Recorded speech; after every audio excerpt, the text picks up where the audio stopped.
So my riding impressions comparing the VX to my FX is that when you're sitting on it, you have a much narrower seat, and it's actually, I feel, more comfortable than my FX. I think Yamaha is going to go to a thinner seat, sort of like Sea-Doo has, according to Scott. And then when you're sitting on it, it doesn't feel as substantial in the front as the FX. Didn't notice anything in the back in the length of it or anything, but I tell you, it's more nimble than the FX. I gave it some gas, and it's faster than the FX because it's less weight, and it just can carve the water up really well. So I think, Walt, it's going to be perfect. There's going to be one time probably out in the ocean or out in the Gulf when there's a lot of chop or big waves. Yeah.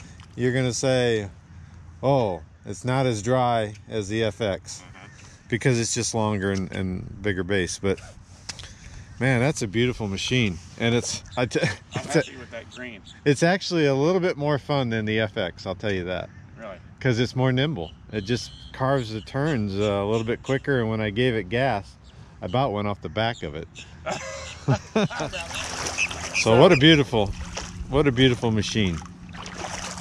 Now the storage compartment obviously is a little bit smaller than the FX, but still pretty good. You got your fire extinguisher down there, your front end protect engine. Clamped down all the way. Yeah, I don't think it was clamped down actually. Now it is. Okay. And there's no back storage. Yeah, you don't. Well, you got the same glove compartment and a little bit better design maybe on the latch, so that's nice. And then under the seat, you do have the you have a triangular shaped, watertight storage compartment, but nothing on the back for putting a tow rope. I think you can get a soft add-on for the back. And then the step is really cool. The step has been redesigned for the VX. Very nice tow hook. And it's got the got that. Yep. It doesn't have the separate cruise control and wake button that you got. Right. I don't know how to work that. On the VX, start stop button is one button. On the FX, it's two.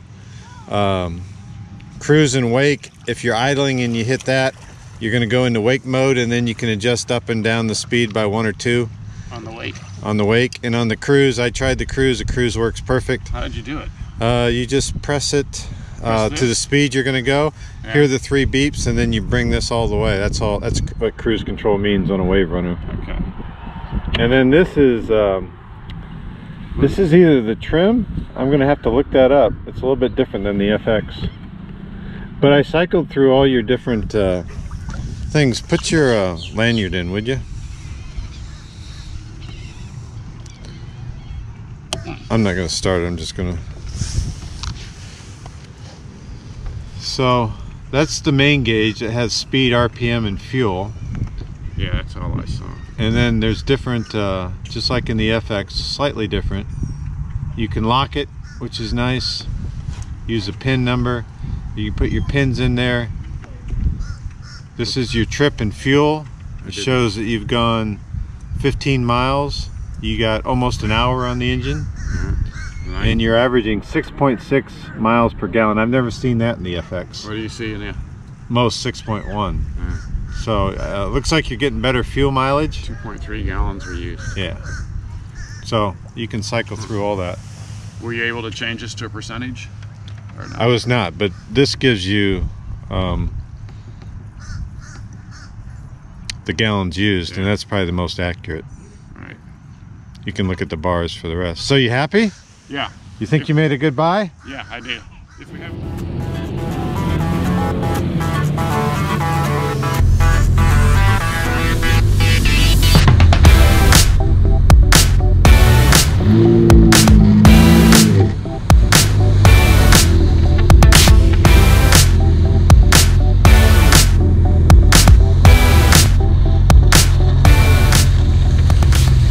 Walt's on my FX right now.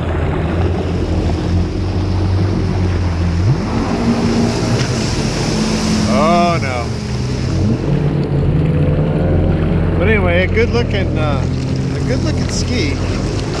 But you can tell you can definitely tell it's smaller than the FX once you get on this. This is the VX HO Cruiser.